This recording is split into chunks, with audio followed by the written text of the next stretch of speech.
Hi hello मस्ती में ঝুমু আমি Siddhika and welcome back to my channel the passing moments. আজ হচ্ছে 10th অক্টোবর 2025 শুক্রবার। আর আজ সকালেই আমরা এসে পৌঁছে গেছি আমাদের ফাইনাল ডেস্টিনেশন পুরীতে। সকাল সকালই হোটেলে চেক ইন করে শুধুমাত্র লাগেজটুকু রেখেই আমরা বেরিয়ে পড়েছি বিচে আসার জন্য। পুরীতে আমরা আছি হোটেল বিনায়কে, আর আমাদের হোটেল থেকে বিচে আসার রাস্তা মাত্র 2 মিনিট হাঁটা পথে। তাই তাড়াতাড়ি শুধুমাত্র ব্রাশটুকু করে আমরা এসে গেছি বিচে চা খাওয়ার জন্য আর সানরাইজ দেখার জন্য।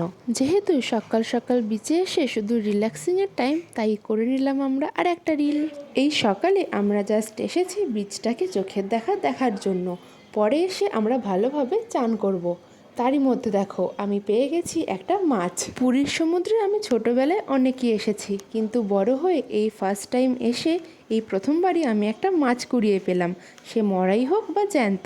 এখন এসে গেছি রুমে, এবার রেডি হচ্ছি ব্রেকফাস্ট করে চানে যাওয়ার জন্য। আজকের ব্রেকফাস্টটা আমরা করলাম আমাদের হোটেলেরই ঠিক উল্টো দিকের একটি স্ট্রিট ফুডের দোকান থেকে। চান করে এসেই গেছি, মুখটা দেখে বুঝতেই পারছো আমরা কেউ কিছু ফোন টোন নিয়ে যাইনি। এই হচ্ছে চানের আগের অবস্থা, আর এই হচ্ছে চানের পরের অবস্থা। এবার আমরা বেরোবো সাইট সিনের জন্য, তাই আমাদের হোটেলের নিচেই করে নিলাম আজকের লাঞ্চটুকু। বিচ থেকে চান করে এসে আমরা সকলেই তো খুবই টায়ার্ড, তো চলো আজকের এই মিনি ব্লগটাকেও আমি এখানেই শেষ করছি। দেখা হচ্ছে পরের ব্লগে সাইট সিন নিয়ে। ততক্ষণ বাই বাই।